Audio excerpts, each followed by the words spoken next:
포스코홀딩스가 모처럼 만에 4%대 상승을 좀 했습니다. 그간에 사실은 이제 포스코홀딩스가 악전 고투를 하고 있는 것이죠. 지금 뭐 주가가 하염없이 이제 하락을 해가지고 사람들이 이제 체념 상태에 들어갈 정도의 참 안타까운 모습을 보여줬습니다만은 이제는 어쩌면 지금이 바닥이 가능성이 좀 높아졌다 이렇게 말씀을 드리고 싶고, 사실은 이제 8월은 계절적인 비수기죠.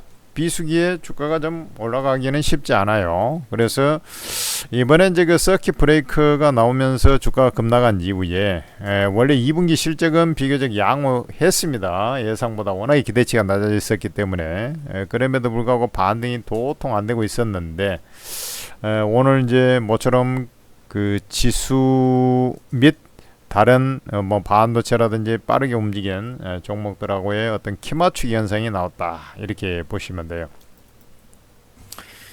이 포스코홀딩스는 지금 역배열 상태고 주가가 바닥에서 거래량도 많지 않으며 그 다음에 업황이 뭐 회복될 거라는 기미도 크게 없습니다.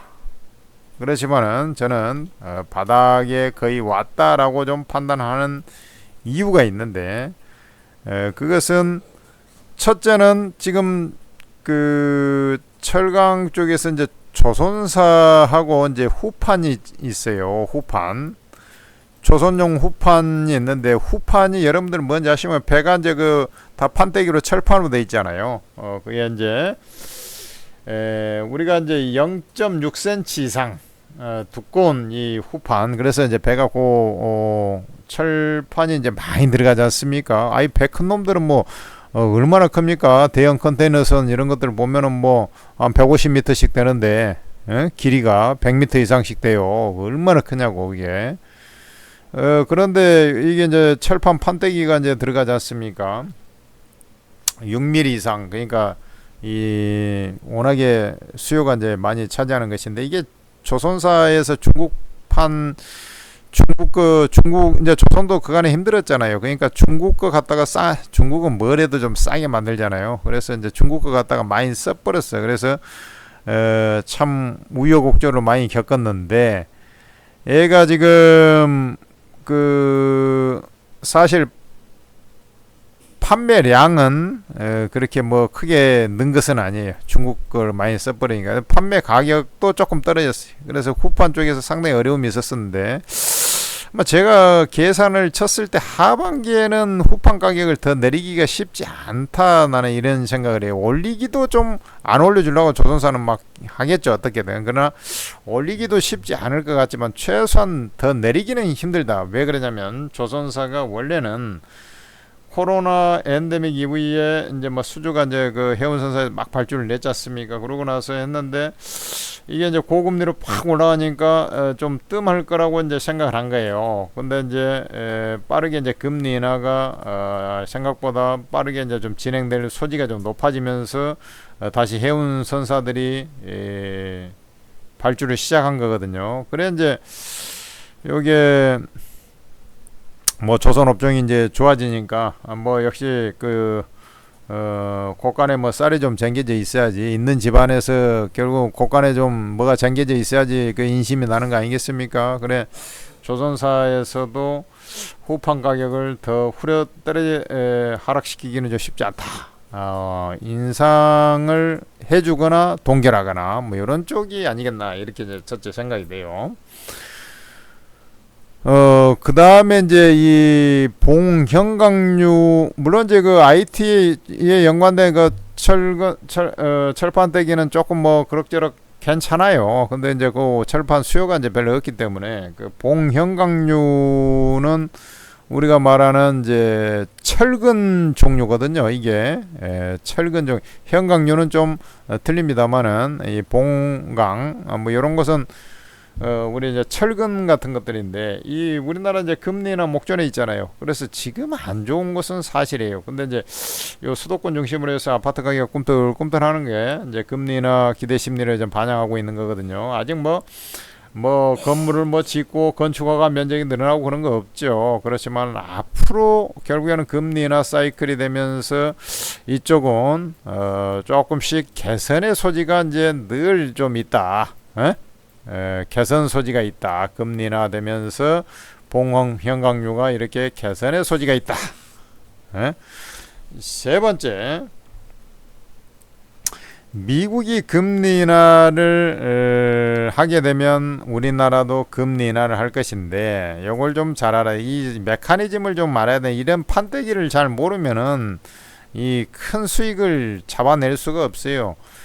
이 항상 재정 정책도 있습니다만은 통화 정책에 의해서, 통화 정책이라 하면 금리를 결정하는 중앙은행에서의 결정을 우리는 통화 정책이라 하는데, 요 금리 인하 사이클이 오게 되면 뭐가 있냐면, 지금 이제 그간의 그 고금리 상태에서 경기 불황 우려로 해가지고 환율이, 신흥국 환율이 쳐 올라갔죠. 우리나라도 환율이 그 1,400원 목전까지 올라갔잖아요. 그래서 수출주가 상반기 주도주가 되고, 조선주들 뭐 특히나 뭐 이런 것들 막 더 올라가고, 반도체 뭐 이런 것들 막 올라가고, 우리나라 내수 수요가 아니라 대부분 수출이잖아요. 근데 지금 여러분들 요걸 좀 차트를 좀 보여드리겠습니다. 뭐 이게 이제 환율이 이게 떨어지게 되면 이제 수출주가 과거와 같은 어떤 좀 수출의 대명사가 이제 특히 환율에 가장 민감한 게 자동차 같은 놈들이잖아요. 그런 것들은 조금 시세 탄력이 약화된다고. 그러면 이게 요 그 뭡니까, 요 철광, 그러니까 제철 업체 같은 경우는 환율이 떨어지면 조금 유리해요. 상대적으로. 물론 수출도 합니다만은 상대적으로 조금 더 유리한 측면이 있어요. 지금 환율이, 지금 한번 봐봐요. 저 환율 쭉쭉 빠져가지고 1,400원 금방까지 갔다가 여기에 1,300, 지금 35원까지 빠져버렸잖아요. 그래 자동차주가 뭐 세게 움직일 턱이 있겠어요? 이런 거 좀 생각을 하면서 매매를 하시라고. 그리고 그러면은 이 철광석을 갖다가 벌크선에다가 철광석을 실어서 포항제철이나 광양제철에 가서 이걸 돌릴 거 아니에요. 그걸 고로 제철소에다가 용광로에다 딱 집어넣어 가지고 쫙쫙 이제 이것저것 저 품목들을 이제 뽑아낼 거 아니에요. 냉판, 그 다음에 여름 강판 뭐 해가지고 쫙쫙 이제 뽑아낸단 말이죠. 그러니까 이게 수입을 하는 회사잖아. 기본적으로 철광석은 수입을. 그러니까 환율이 내려가야지 유리하다고. 그러니까 성가가 크게, 후판 가격이 크게 조정이 한 동결이나 조금 올려줄 수도 있고, 최소 동결이 된다 하면 자동방으로 조금 수익성이 좋아지는 효과가 있어요. 그 다음에 아까 얘기했잖아요. 지금은 안 좋지만, 그래서 최악이지만 8월달이 가장 비수기지만,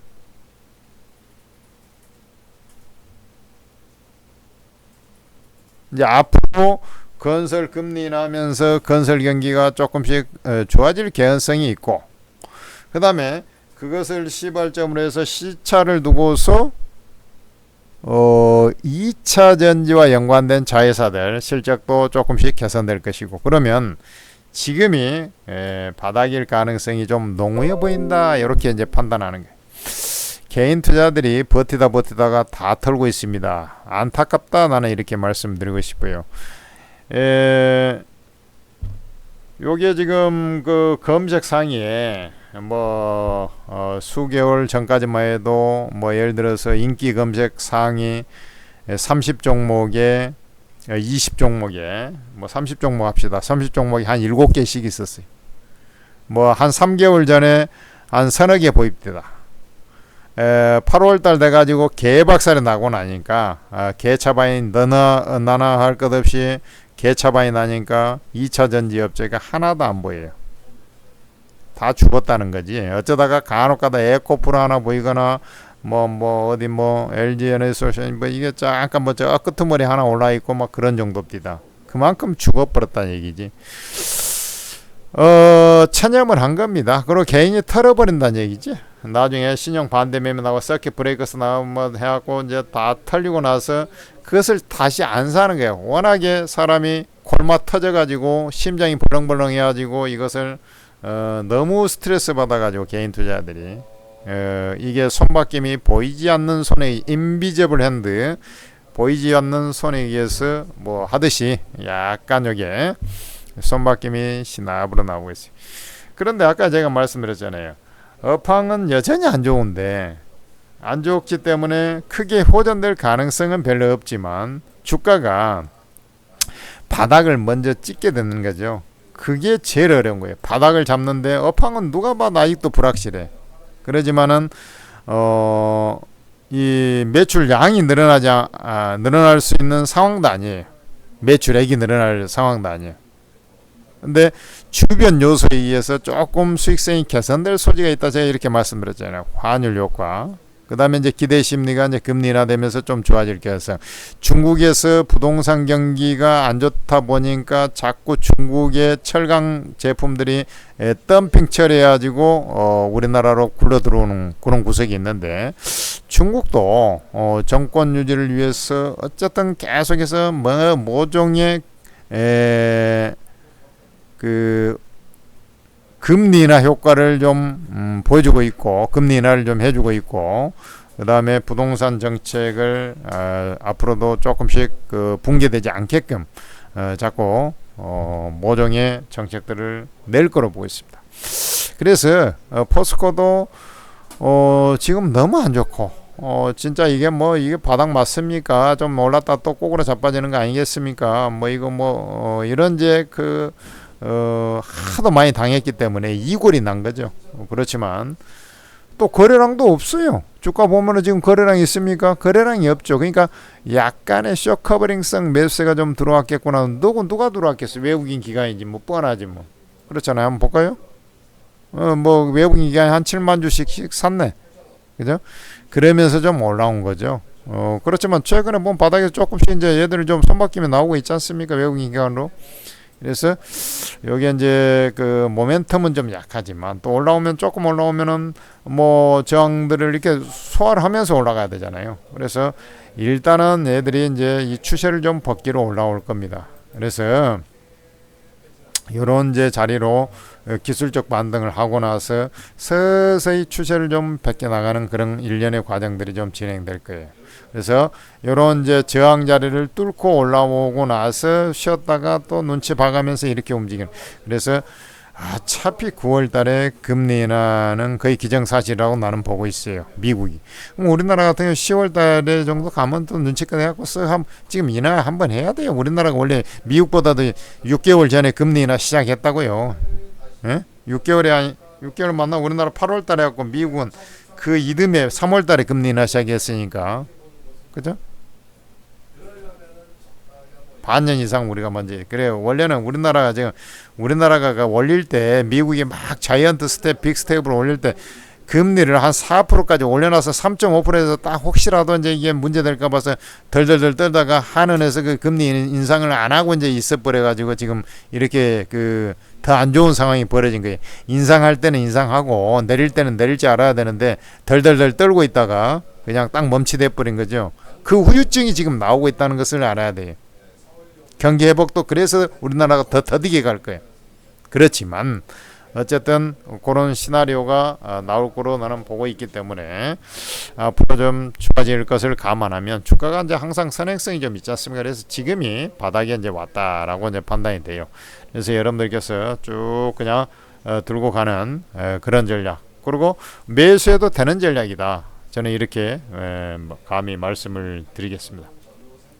그러니 여러분들께서 여러분들 자본시장법 개정이 돼가지고 말이죠. 여러분들이 이제 투자 정보를 받는데 좀 한계, 유튜브로 지금 우리 천재투자TV를 많이 사랑해 주시고 계신데, 구독, 좋아요를 좀 많이 부탁드리겠습니다. 그리고 또 하나는 이제 오르고 채팅앱 요거 개발해가지고 지금 전문가 실시간 방송을 무료로 실시간 그 채팅으로 해서 뭐 직장인들이나 또 장중에 또 매매 타이밍이 장중에 오지 않습니까? 그런 분들을 위해서 오르고 채팅앱 거액을 들여가지고 채팅앱을 개발했잖아요. 그러니까 여러분들께서 거기에 입장하셔가지고 공개 채팅방에 한 20여 명의 전문가들이 쫙 퍼진 데 있어요. 그러니까 여러분들 사진 눌러보면 전문가 성향들이 나와 있으니까 딱 성향에 맞는 전문가들 쫙 입장하면 돼.